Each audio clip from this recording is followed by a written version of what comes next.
नमस्कार, मैं हूं आपके साथ कविता थपलियाल और आप देख रहे हैं इटी मनी बनो अपना फाइनेंस मिनिस्टर, एक ऐसा शो जहां पर हम कोशिश करते हैं कि निवेश की भाषा को आसान करके आपको समझाया जाए ताकि आप अपने आर्थिक लक्ष्यों को पूरा करने की बागडोर अपने हाथ में ले सके। बेहद खास शो लेकर आए हैं आपके लिए आज। शुरुआत करते हैं ऑन द शो के साथ।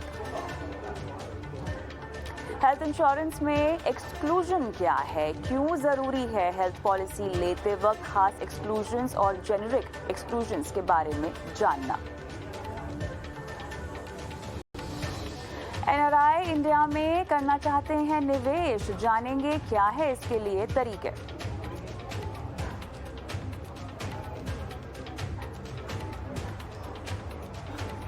पोर्टफोलियो में ज्यादा फंड का मतलब क्या ज्यादा मुनाफा, समझेंगे हमारे एक्सपर्ट से आज।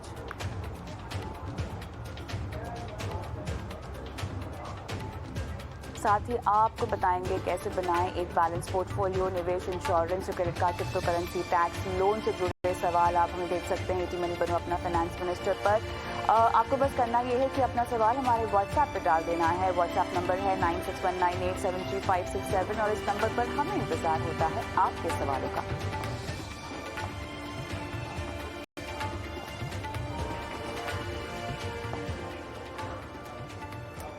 चलिए, आज हम शो की शुरुआत करने वाले हैं हेल्थ इंश्योरेंस के साथ, जहां पर अगर हम फाइनेंशियल प्लानिंग की बात करें तो लाइफ इंश्योरेंस, हेल्थ इंश्योरेंस ये वो बुनियादी कदम है जो आपको अपने पोर्टफोलियो को प्लान करते वक्त सबसे पहले उठा लेने चाहिए, क्योंकि कहीं ना कहीं अनसर्टेनिटी, रिस्क और किसी भी तरह के आकस्मिक खर्चे को लेकर आप पूरी तरह से तैयार रहें। इसीलिए सही हेल्थ इंश्योरेंस पॉलिसी लेना बहुत ज़रूरी होता है। लेकिन हेल्थ इंश्योरेंस पॉलिसी लेने से पहले किन किन बातों का होमवर्क आपको कर लेना चाहिए, आज इस बात पर हम फोकस करेंगे। और चर्चा का फोकस रहेगा एक्सक्लूजन्स, यानी वो बीमारियां जो आपकी हेल्थ पॉलिसी या तो कवर नहीं करती है और अगर कवर करती है तो कुछ सालों के बाद करती है, यानी कुछ सालों के वेटिंग पीरियड के बाद करती है। चलिए इसी पर विस्तार से बात करते हैं। Siddharth Singhal, business head, health insurance policy बाजार.com हमारे साथ जुड़ गए हैं। सिद्धार्थ, स्वागत है आपका इटी मनी बनो अपना फाइनेंस मिनिस्टर में। और जैसे मैंने शुरुआत में कहा कि हेल्थ इंश्योरेंस लेना हर किसी के लिए बहुत ज़्यादा ज़रूरी होता है, लेकिन उससे भी ज़्यादा ज़रूरी होता है अपने लिए सही हेल्थ इंश्योरेंस की समझ होना। जहाँ तक ऑप्शंस की बात है सिद्धार्थ, बहुत सारे विकल्प लोगों के पास आज हैं हेल्थ इंश्योरेंस की कैटेगरी में। तरह तरह के फीचर पैक, इनोवेटिव प्रोडक्ट्स जो हैं कंपनियां लॉन्च कर रही हैं। लेकिन पॉलिसी लेते वक्त आपको ये पता होना चाहिए कि आपकी ज़रूरत क्या है और जो आपको बेचा जा रहा है या आप जो ख़रीद रहे हैं वो सही है या नहीं है। इसमें एक बहुत इंपॉर्टेंट एस्पेक्ट है जो लोग शायद पॉलिसी डॉक्यूमेंट्स जब उनके हाथ में आते हैं सिद्धार्थ, आपने भी शायद एक्सपीरियंस किया होगा, पढ़ते नहीं हैं। क्योंकि इसमें एक ज़रूरी बात जो कि एक्सक्लूजन्स को लेकर की जाती है, वो बीमारियां जो कवर नहीं होती हैं उनकी डिटेल इन्फॉर्मेशन दी जाती है। तो दर्शकों को मैं चाहती हूँ कि हम चर्चा की शुरुआत इस बात से करें जहाँ पर आप आसान भाषा में एक्सक्लूजन का मतलब जो कि हेल्थ इंश्योरेंस पॉलिसी में होता है उसका मतलब समझाएं। Thank you. सबसे पहले कविता, मेरे को अपने शो पे बुलाने के लिए और हेल्थ इंश्योरेंस टॉपिक पे बात करने के लिए। जैसा कि आपने कहा कि हेल्थ इंश्योरेंस एक बुनियादी कदम है आपकी एक फाइनेंशियल सेफ्टी के लिए, और ये बहुत ही ज़रूरी है क्योंकि आजकल हम देख रहे हैं, हम जिस समाज में रहते हैं, मतलब इतना हॉस्पिटल के बिल्स बहुत ज़्यादा हैं और किसी भी एक मिडिल क्लास फैमिली के लिए बहुत मुश्किल है। तो आई थिंक सबसे इम्पोर्टेंट टॉपिक है कि जब आप हेल्थ इंश्योरेंस खरीद रहे हैं तो उसमें क्या इंक्लूडेड है और क्या एक्सक्लूडेड है, ये बहुत जानना बहुत जरूरी है। अगर बहुत ही सिंपल भाषा में बात करूं, हेल्थ इंश्योरेंस एक प्रॉमिस है बिटवीन एक हेल्थ इंश्योरेंस कंपनी के और एक कस्टमर के। वो प्रॉमिस ये है कि अगर ऐसे कुछ सिचुएशन होती है, मतलब जो ऑलरेडी प्री डिफाइंड है, तो मैं आपको उस सिचुएशन में कवर करूंगा। एक्सक्लूजन का मतलब सिंपल है कि कुछ ऐसी सिनेरियो, कुछ ऐसी स्थितियां जो कि हेल्थ इंश्योरेंस कंपनी आपको पहले से ही बता के चलती है कि मैं आपको इस सिचुएशन या इस स्थिति में आपको हेल्थ इंश्योरेंस कवरेज नहीं दूंगी। तो बहुत सिंपल भाषा में एक्सक्लूजन इज उस प्रॉमिस में, उस कॉन्ट्रैक्ट में कुछ बातें जो कि मतलब उस कॉन्ट्रैक्ट के दायरे से बाहर रहेंगी। बहुत सिंपल भाषा में एक्सक्लूजन का मतलब ये होता है। चलिए, तो विस्तार से आपने एक्सक्लूजन्स का मतलब यहाँ दर्शकों को बता दिया है, लेकिन अब समझते हैं वो तमाम बीमारियां जो एक्सक्लूजन के अंडर आती हैं। तो एक्सक्लूजन में भी किस तरह के एक्सक्लूजन्स होते हैं, ज़रा ये बता दीजिए, उससे पहले से था। सो जनरली हम कहते हैं कि एक्सक्लूजन 3 तरीके के होते हैं। एक एक करके हम बात करेंगे।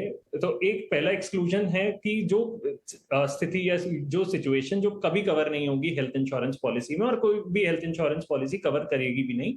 जैसे कि मान लीजिए अटेम्प्ट टू सुसाइड हो गया है, या ड्रिंक एंड ड्राइव का सिनेरियो हो गया, या कुछ अबॉर्शन हो गया, या कोई भी अपने आप को एक तरीके से हानि पहुंचाता है कोई भी इंसान।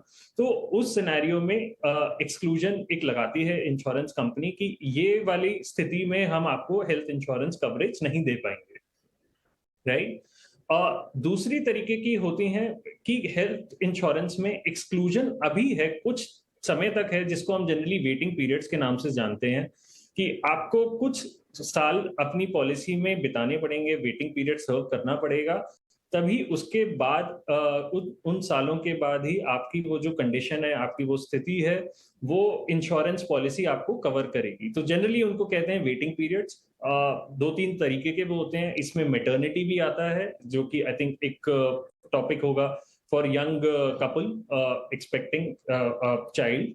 एंड तीसरा कुछ एक सिनेरियोज होते हैं एक्सक्लूजन्स में, जो कि यूजुअली अब कवर नहीं होते हैं, बट लेकिन अगर आप थोड़ा सा एक्स्ट्रा प्रीमियम देते हैं, आप जब भी हेल्थ इंश्योरेंस पॉलिसी खरीद रहे हैं, तो थोड़ा सा प्रीमियम देने पर वो जो जनरली स्थिति आपकी पहले कवर नहीं हो रही थी, वो अब कवर होने शुरू हो जाएगी, जिसमें जनरली राइडर्स के नाम से जाना जाता है उनको, ओपीडी राइडर्स या फिर और भी तरीके के राइडर्स होते हैं जो उस सिनेरियो को आपको कवर करते हैं। Alright, perfect. अब बारीकी से मेरे ख्याल से हम अगर इलनेस वाइज इसको और ब्रेक करना चाहें, तो उसमें सबसे पहले ऐसी कौन सी इलनेस है जो कि आप परमानेंट एक्सक्लूजन्स में, अगर मैं बात करूं, उसका जिक्र करना चाहेंगे, और उसके बाद जो जो वेटिंग पीरियड्स के अंडर आती हैं उन पर हम जाते हैं। बहुत अच्छी बात है कि परमानेंट एक्सक्लूजन्स बेसिकली क्या होती हैं कि जैसे कुछ इलनेसेस होती हैं, जो जैसे मान लीजिए किसी को जन्म से कोई जेनेटिक डिसऑर्डर्स हैं, कुछ जैसे कंजेनिटल डिजीजेस हैं, या बहुत कोई ग्रेव बीमारी है हार्ट रिलेटेड, या फिर मान लीजिए कैंसर रिलेटेड। तो बेसिकली इंश्योरेंस कंपनीज क्या कहती हैं, अगर इस तरह के कस्टमर्स हेल्थ इंश्योरेंस खरीदना चाहते हैं, तो वन, क्योंकि इनको ऑलरेडी बीमारी है, ऐसे मतलब कस्टमर्स कोई अगर इससे सफर कर रहा है तो ऑलरेडी बीमारी है, तो कंपनीज क्या कहती हैं कि मतलब इन बीमारी के सिवाय अगर आपका कोई भी खर्चा मेडिकल आता है, तो वी आर रेडी टू पे यू दैट। तो इनको जनरली कहते हैं परमानेंट एक्सक्लूजन। तो मान लीजिए कोई कस्टमर है जिसको कंजेनिटल डिजीज है, बचपन से ही कोई बीमारी है, बट अगर ऐसे किसी कस्टमर का एक्सीडेंट हो जाता है, तो उस सिनेरियो में क्योंकि उनको हेल्थ इंश्योरेंस मिलना चाहिए, सो कंपनीज क्या कहती हैं कि आपकी इस बीमारी का तो मैं परमानेंट एक्सक्लूजन कर दूंगा from the health policy, but बाकी अगर कोई सिचुएशन है तो मैं आपको उसके लिए कवर प्रोवाइड कर सकता हूँ। तो जनरली इसको कहते हैं परमानेंट एक्सक्लूजन्स। ऑलराइट, चलिए, लेकिन अब ऐसी बहुत सारी बीमारियां होती हैं जिनको लेकर लोग जब पॉलिसी लेते हैं ध्यान में नहीं देते हैं, लेकिन वो कवर्ड नहीं होती है। यहाँ पर मैं एक जिक्र करना चाहूँगी प्री एग्जिस्टिंग का भी। अगर प्री एग्जिस्टिंग का ही मैं सवाल पहले आपसे पूछ लूँ, तो ये या तो कवर नहीं होती हैं, या अगर कवर होती हैं तो कुछ समय के बाद होती हैं, क्या ऐसा होता है? और अगर ऐसा है तो ऐसी कौन कौन सी बीमारियाँ हैं जो इस कैटेगरी में आ सकती हैं? प्री एग्जिस्टिंग का मतलब होता है कि आपकी कोई भी बीमारी जो अभी आज की डेट में आपको है, जब आप हेल्थ इंश्योरेंस पॉलिसी खरीद रहे हैं, मान लीजिए किसी को डायबिटीज है, हाइपरटेंशन है, ऑलरेडी कोई हार्ट डिजीज है, थायराइड की प्रॉब्लम है, इस तरह की जो बीमारियां होती हैं जो कि कस्टमर को ऑलरेडी होती हैं, तो हेल्थ इंश्योरेंस कंपनीज जनरली इस पे एक वेटिंग पीरियड लगाती हैं, जिसको कहा जाता है pre existing disease waiting period. इसका मतलब ये होता है कि एटलीस्ट जैसे 3 से 4 साल आपको इन बीमारियों से रिलेटेड तो आप क्लेम नहीं ले सकते, बट जैसे ही आप 3 या 4 साल सर्व कर लेते हैं अपनी हेल्थ इंश्योरेंस पॉलिसी में, तो इसके बाद आप इन बीमारियों से रिलेटेड भी क्लेम ले सकते हैं। तो जनरली ये बेसिकली एक कॉन्ट्रैक्ट होता है between health insurance company and customer, कि इन स्पेसिफिक बीमारियों से रिलेटेड हम आपको कुछ टाइम तक क्लेम नहीं दे पाएंगे, बट उसके बाद आपको क्लेम ले सकते हैं। इसमें एक ऑप्शन जो जनरली कस्टमर्स के पास रहता है, जो इस तरह की मतलब ऑलरेडी प्री एग्जिस्टिंग से सफर कर रहे हैं, तो आप अपना वेटिंग पीरियड कम भी कर सकते हैं। अब अच्छी बात यह है कि काफी प्लान्स और काफी हेल्थ इंश्योरेंस कंपनीज ऐसे प्लान्स लेके आई हैं जहां पे आप अपने pre existing disease waiting periods को 4 साल से कम करके 1 साल भी कर सकते हैं। इवन कुछ बीमारियों के केस में तो डे 1 से भी कर सकते हैं, मतलब आप पहले दिन से ही उनकी कवरेज भी पा सकते हैं, जो कि अदरवाइज आपको पहले मिल नहीं रही थी। ऑलराइट, कुछ स्पेसिफिक बीमारियां यहाँ पर जो शायद क्रिटिकल इलनेसेस की भी कैटेगरी में आती हैं, अगर मैं कैंसर की बात करूँ और इसी तरह से अगर बड़ी बीमारी की बात करूँ, ये क्या एक्सक्लूजन कैटेगरी में आती हैं, परमानेंट एक्सक्लूजन कैटेगरी में आती हैं, या वेटिंग पीरियड के साथ कवर होती हैं? क्योंकि हम देख रहे हैं सिद्धार्थ कि कैंसर जैसी बीमारी के लिए आपके पास एक अलग पॉलिसी भी पूरी तरह से मिलती है, जिसको कहा जाता है कि या तो फिर आप एक राइडर के तौर पर ले लीजिए या एक प्लान की तरह ले लीजिए, पॉलिसी की तरह ले लीजिए। लेकिन आपने अगर कोई हेल्थ इंश्योरेंस प्लान ले ही रखा है और इसमें अगर कैंसर की कवरेज के बारे में समझना हो, तो अलग अलग इंश्योरेंस कंपनियों का मेरे ख्याल से अलग अलग नज़रिया है इसको लेकर, उनके क्लॉज अलग अलग होते हैं। जनरली कैंसर जैसी बीमारी कितनी कवर होती है, कब तक कवर होती है, होती ही नहीं है? देखिए, जनरली कैंसर की भी अलग अलग स्टेजेस हैं, बट अच्छी बात यह है कि कैंसर रिलेटेड भी अब स्पेसिफिक प्लान्स आ चुके हैं। अगर मान लीजिए कोई स्टेज 1 या स्टेज 2 ऑफ कैंसर पे है, तो उनको कैंसर स्पेसिफिक प्लान्स मिल सकते हैं, जिसमें प्रीमियम थोड़ा सा ज़्यादा होता है क्योंकि उनका रिस्क भी ज़्यादा होता है, क्योंकि जो बंदा मतलब जो भी कस्टमर ऑलरेडी कैंसर से सफ़र कर रहा होगा, तो जाहिर सी बात है कि हॉस्पिटलाइजेशन उस केस में ज़्यादा होगी, तो वहाँ पे थोड़ा सा प्रीमियम ज़्यादा होता है। बट येस, कस्टमर्स को वो स्पेसिफिकली कैंसर रिलेटेड प्लान्स मिल जाते हैं।